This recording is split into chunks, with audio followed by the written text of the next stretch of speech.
आपण transmission line बघतो, लांब लांब टावर, त्यावर कंडक्टर्स, आणि आपल्याला वाटतं बस वायरमधून करंट गेला आणि इलेक्ट्रिसिटी दुसऱ्या ठिकाणी पोहोचली. पण खरं सांगू का, हा साधा दिसणारा कंडक्टर इलेक्ट्रिकल सिस्टीम मध्ये 4 महत्त्वाचे इफेक्ट निर्माण करतो: रेजिस्टन्स, इंडक्टन्स, कॅपॅसिटन्स आणि कंडक्टन्स.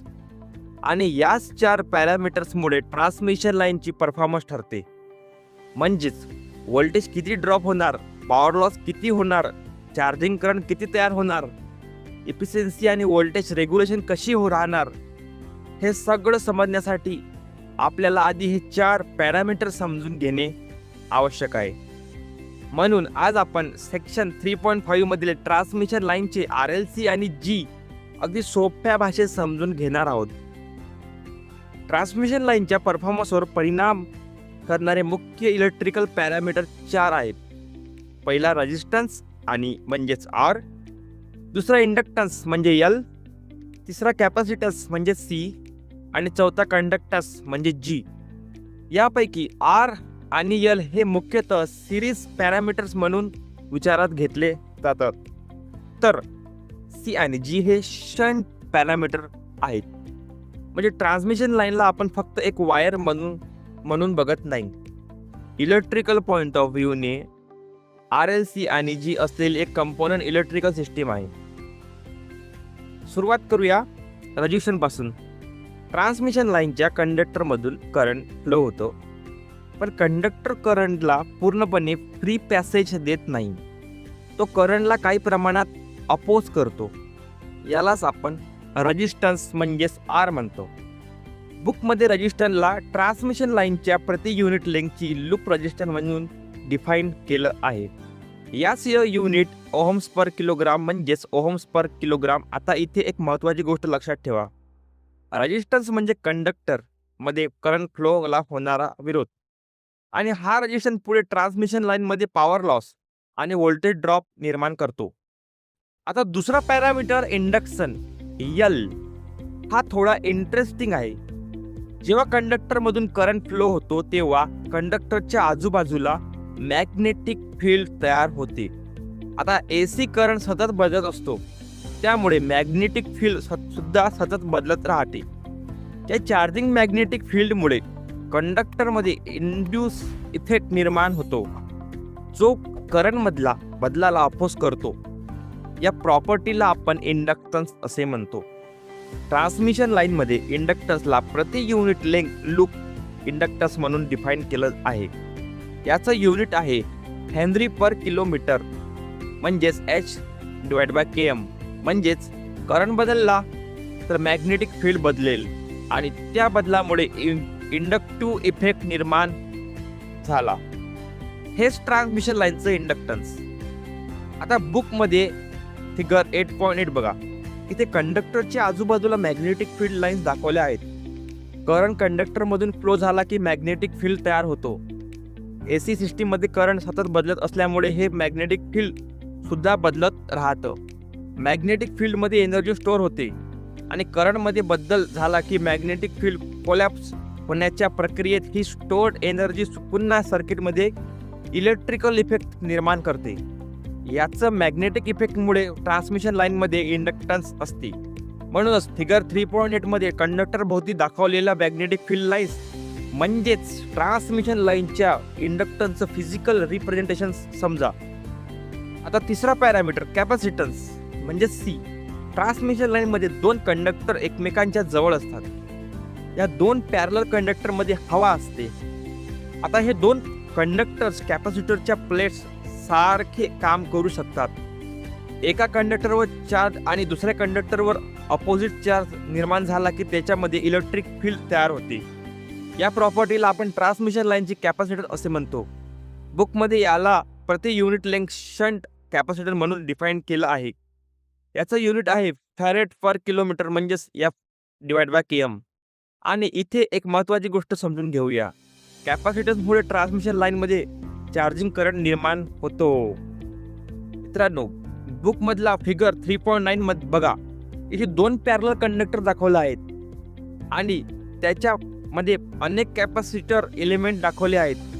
याचा अर्थ असा की ट्रान्समिशन लाईनच्या 2 कंडक्टर्समध्ये डिस्ट्रीब्युटेड कॅपॅसिटन्स असते. 2 वायर कॅपॅसिटरच्या प्लेट सारखे काम करतात आणि त्याच्या भोवती हवा डायइलेक्ट्रिक सारखी काम करते. या कॅपॅसिटन्समुळे कंडक्टरमध्ये इलेक्ट्रिक फील्ड तयार होते आणि ट्रान्समिशन लाईनला सप्लाय दिल्यावर चार्जिंग करंट फ्लो होतो. म्हणून कॅपॅसिटरला आपण शंट कॅपॅसिटर म्हणतो. आता पुन्हा रेजिस्टन्सकडे येऊ. ट्रान्समिशन लाईनच्या कंडक्टरची एक निश्चित लेंथ असते. त्या लेंथमध्ये कंडक्टरच्या मटेरियलमुळे इलेक्ट्रिकल रेजिस्टन्स असतो. करंट या रेजिस्टन्समधून फ्लो झाला की पॉवर लॉस तयार होतो. हा लॉस मुख्यतः हीटच्या स्वरूपात होतो. म्हणून रेजिस्टन्समुळे 2 महत्त्वाचे इफेक्ट दिसतात. तो म्हणजे voltage drop and copper loss. Resistance सामान्यतः प्रति unit length ohms per unit length मध्ये व्यक्त केला जातो. म्हणजे लाईनची लेंथ वाढली तर टोटल रेजिस्टन्स सुद्धा वाढतो. आणि म्हणून ट्रान्समिशन लाईन डिझाईन करताना कंडक्टरची फिजिकल प्रॉपर्टीज आणि लेंथ या दोन्ही महत्त्वाच्या असतात. आता फिगर 3.10 बघा. इथे ट्रान्समिशन लाईनचा कंडक्टर लांबीच्या दिशेने दाखवला आहे. कंडक्टरची स्वतःची इलेक्ट्रिकल रेजिस्टन्स असते. ही रेजिस्टन्स कंडक्टरच्या मटेरियल आणि फिजिकल कंपोजिशनवर अवलंबून असते. करंट फ्लो झाला की ही रेजिस्टन्स करंटला अपोज करते आणि त्यामुळे लाईनमध्ये कॉपर लॉस आणि व्होल्टेज ड्रॉप होतो. म्हणून ट्रान्समिशन लाईनच्या डिझाईनमध्ये सिरीज रेजिस्टन्स हा अत्यंत महत्त्वाचा पॅरामीटर आहे. आता चौथा आणि शेवटचा पॅरामीटर कंडक्टन्स जी. आता इथे एक प्रश्न पडतो, ट्रान्समिशन लाईनची इन्सुलेशन परफेक्ट असते का? प्रत्यक्षात नाही. उदाहरणार्थ ह्युमिडिटी, डस्ट, मॉइश्चर किंवा इन्सुलेशनची इम्परफेक्शन यामुळे 2 कंडक्टरमध्ये अगदी छोटासा लिकेज करंट फ्लो होऊ शकतो. हा छोटासा करंट म्हणजे लिकेज करंट. या लिकेज पाथमुळे ट्रान्समिशन लाईनमध्ये कंडक्टन्स तयार होतो. कंडक्टन्स म्हणजे रेजिस्टन्सचा रेसिप्रोकल, म्हणजेच G=1/R. ट्रान्समिशन लाईनमध्ये कंडक्टन्स सामान्यतः प्रति युनिट लेंथ MHO पर युनिट लेंथ मध्ये व्यक्त केला जातो. आणि लिकेज करंट खूपच कमी असल्यामुळे प्रॅक्टिकल ट्रान्समिशन लाईन कॅल्क्युलेशनमध्ये कंडक्टन्स अनेकदा निग्लेक्ट केला जातो. बुकमधला 3.11 याच कन्सेप्टला दाखवतो. 2 कंडक्टरमध्ये लिकेज पाथ तयार होतो. या पाथमधून स्मॉल लिकेज करंट फ्लो होतो. हा लिकेज करंट रेजिस्टन्स सारख्या लिकेज पाथमधून जातो. या गुणधर्माला आपण कंडक्टन्स जी म्हणतो. आणि लक्षात ठेवा, कॅपॅसिटन्स हा रेजिस्टन्सचा रेसिप्रोकल आहे. पण ट्रान्समिशन लाईनमध्ये लिकेज करंट नॉमिनल करंटच्या तुलनेत खूपच कमी असतो. म्हणून एक प्रॅक्टिकल कॅल्क्युलेशनमध्ये कंडक्टन्सचा इफेक्ट निग्लेक्ट केला जातो. आपण आता 4ही पॅरामीटर एकत्र करूया. आर म्हणजे सिरीज रेजिस्टन्स, करंटला अपोज करतो आणि कॉपर लॉस व व्होल्टेज ड्रॉप निर्माण करतो. एल सिरीज इंडक्टन्स, करंट बदलताना मॅग्नेटिक फील्ड तयार करून इंडक्टिव्ह इफेक्ट निर्माण करतो आणि व्होल्टेज ड्रॉपवर परिणाम करतो. सी शंट कॅपॅसिटन्स, 2 कंडक्टरमध्ये इलेक्ट्रिक फील्ड तयार करते आणि चार्जिंग करंट निर्माण करते. शंट कॅपॅसिटन्स जी इन्सुलेशन्स मधून होणाऱ्या लिकेज करंटमुळे तयार होतो. म्हणजे ट्रान्समिशन लाईन डिझाईन ही फक्त टावर किंवा कंडक्टर निवडण्याची गोष्ट नाही. या 4 इलेक्ट्रिकल पॅरामीटरवर ट्रान्समिशन लाईनची इलेक्ट्रिकल बिहेवियर अवलंबून असते. बुकमध्ये एक महत्त्वाची लाईन दिली आहे. Design of transmission line depend on 4 electrical parameters. पहिला सिरीज रेजिस्टन्स, दुसरा सिरीज इंडक्टन्स, तिसरा शंट कॅपॅसिटन्स आणि चौथा शंट कंडक्टन्स. यापैकी सिरीज रेजिस्टन्स मुख्यतः कंडक्टरच्या फिजिकल कंपोजिशनवर अवलंबून असते. सिरीज इंडक्टन्स आणि शंट कॅपॅसिटन्स हे कंडक्टरच्या मॅग्नेटिक फील्ड आणि इलेक्ट्रिकल फील्डमुळे तयार होतात. तर शंट कॅपॅसिटन्स हा इन्सुलेशनमधून होणाऱ्या लिकेज करंटशी संबंधित असतो. आता हे 4 पॅरामीटर एकत्र ट्रान्समिशन लाईनचं कम्प्लीट इलेक्ट्रिकल बिहेवियर तयार करतात. आता या सगळ्या कन्सेप्टचं सर्वात महत्त्वाचं रिप्रेझेंटेशन पाहूया. ट्रान्समिशन लाईन प्रत्यक्षात एकदम एका रजिस्टर किंवा एका कंडक्टर किंवा एका कॅपॅसिटर सारखा नसते. RLC आणि G लाईन्सच्या पूर्ण लेंथमध्ये डिस्ट्रीब्युटेड असतात. म्हणून इलेक्ट्रिकल सर्किटमध्ये आपल्याला सिरीजमध्ये R आणि L दिसतात आणि प्रत्येक सिलेक्शनवर शंट आणि सी आणि जी असतात. म्हणजे कम्प्लीट ट्रान्समिशन लाईनला आपण छोट्या छोट्या सेक्शनमध्ये डिवाइड केलं तर प्रत्येक सेक्शनमध्ये आर, एल, सी आणि जीचा इफेक्ट दिसतो. याला ट्रान्समिशन लाईनचे जनरल इक्विव्हॅलंट डायग्राम म्हणतात.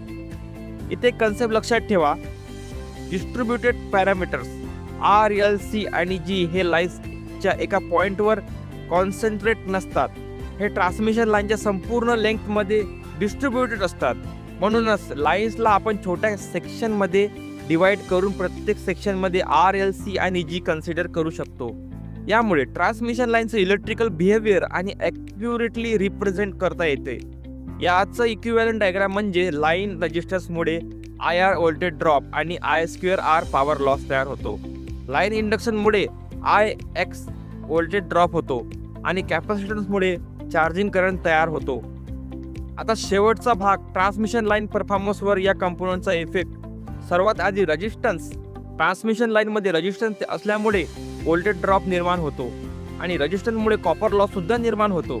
म्हणजेच आर वाढला तर लाईनमध्ये पॉवर लॉस वाढण्याची शक्यता वाढते. त्यामुळे ट्रान्समिशन लाईन सिस्टीमची परफॉर्मन्स कमी होऊ शकते. दुसरा इफेक्ट इंडक्टन्स. ट्रान्समिशन लाईनमध्ये इंडक्टन्स असल्यामुळे व्होल्टेज ड्रॉप होतो. करंट बदलताना मॅग्नेटिक फील्ड तयार होतो आणि त्याचा इंडक्टिव्ह इफेक्ट लाईन व्होल्टेजवर परिणाम करतो. म्हणूनच ट्रान्समिशन लाईनच्या परफॉर्मन्समध्ये इंडक्टन्स सुद्धा महत्त्वाचा भूमिका असतो. आता कॅपॅसिटन्स. ट्रान्समिशन लाईनची कॅपॅसिटन्स चार्जिंग करंट निर्माण करते. या चार्जिंग करंटमुळे लाईनमध्ये ॲडिशनल करंट फ्लो होतो आणि या करंटमुळे ट्रान्समिशन लाईनमध्ये ॲडिशनल कॉपर लॉस आणि व्होल्टेज ड्रॉप होऊ शकते. म्हणूनच कॅपॅसिटन्सला फक्त कॅपॅसिटर म्हणून पाहायची नाही, तर ट्रान्समिशन लाईनच्या ॲक्च्युअल परफॉर्मन्सवर परिणाम करते. आता कंडक्टन्समुळे इन्सुलेशन म्हणून लिकेज करंट फ्लो होतो, पण हा लिकेज करंट नॉमिनल करंटच्या तुलनेत खूपच कमी असतो. म्हणून प्रॅक्टिकल ट्रान्समिशन लाईन कॅल्क्युलेशनमध्ये शंट कंडक्टन्सचा इफेक्ट सामान्यतः निग्लेक्ट केला जातो, म्हणजेच जी टेक्निकली अस्तित्वात आहे, पण प्रॅक्टिकल कॅल्क्युलेशनमध्ये त्याचा इफेक्ट अनेकदा फार छोट्या असल्यामुळे आपण त्याकडे दुर्लक्ष करतो. आता पूर्ण पिक्चर बघा. रेजिस्टन्समुळे व्होल्टेज ड्रॉप आणि कॉपर लॉस होतो. इंडक्टन्समुळे व्होल्टेज ड्रॉप होतो. कॅपॅसिटन्समुळे charging current, additional copper loss आणि व्होल्टेज ड्रॉप होतो. कंडक्टर्समुळे लिकेज करंट होतो आणि या सगळ्याचा इफेक्ट एक परिणाम ट्रान्समिशन लाईनच्या परफॉर्मन्सवर होतो. म्हणूनच ट्रान्समिशन लाईनची डिझाईन करताना आर, एल, सी आणि जी या चारही पॅरामीटरचा महत्त्वाचा आहे. आता या चार पॅरामीटरचा फायनल इफेक्ट कुठे दिसतो? ट्रान्समिशन लाईनची इफिशियन्सी प्रभावित होते, ट्रान्समिशन लाईनची व्होल्टेज रेग्युलेशन प्रभावित होते आणि ट्रान्समिशन लाईनचा पॉवर फॅक्टर सुद्धा प्रभावित होतो. म्हणजेच आर, एल, सी, जी फक्त थेरॉटिकली पॅरामीटर नाहीत, याचा डायरेक्ट कनेक्शन ट्रान्समिशन लाईनच्या ॲक्च्युअल परफॉर्मन्स सोबत आहे. म्हणून ट्रान्समिशन लाईन शिकताना आर, एल, सी आणि जी नीट समजणं खूप महत्त्वाचं आहे. चला आता एकदम शॉर्ट रिव्हिजन करूया. आर म्हणजेच रेजिस्टन्स ट्रान्समिशन लाईनच्या कंडक्टरमधील करंटला अपोज करतो. युनिट आहे याचं ओहम्स पर किलोमीटर. एल इंडक्टन्स करंटमुळे तयार होणाऱ्या चेंजिंग मॅग्नेटिक फील्डशी संबंधित असते. युनिट आहे henry per kilometre. C is equal to capacitance दोन कंडक्टर्समधील इलेक्ट्रिकल फील्डशी संबंधित. युनिट आहे farad per kilometre. G conductance leakage करंटमुळे संबंधित पॅरामीटर रेजिस्टन्सचा रेसिप्रोकल. युनिट आहे MHO पर किलोमीटर. आणि क्लासिफिकेशन लक्षात ठेवा. आर आणि एल सिरीज पॅरामीटर, सी आणि जी शंट पॅरामीटर. तर आज आपण ट्रान्समिशन लाईनला फक्त वायर म्हणून पाहिलं नाही, आपण पाहिलं की एका ट्रान्समिशन लाईनमध्ये चार महत्त्वाचे इलेक्ट्रिकल पॅरामीटर असतात, आर, एल, सी आणि जी.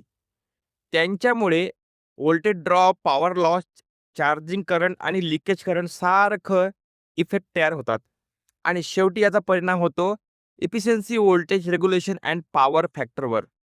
म्हणून लक्षात ठेवा, ट्रान्समिशन लाईन म्हणजे फक्त कंडक्टर नाही, ती एक कंप्लीट इलेक्ट्रिकल सिस्टीम आहे ज्यामध्ये आर, एल, सी आणि जी डिस्ट्रीब्युटेड होत असतात. आणि आता पुढच्या टॉपिकमध्ये आपण याच ट्रान्समिशन लाईनच्या परफॉर्मन्सकडे पुढं जाणार आहोत. पण त्याआधी आजचे हे चार अक्षर विसरू नका. आर, एल, सी, जी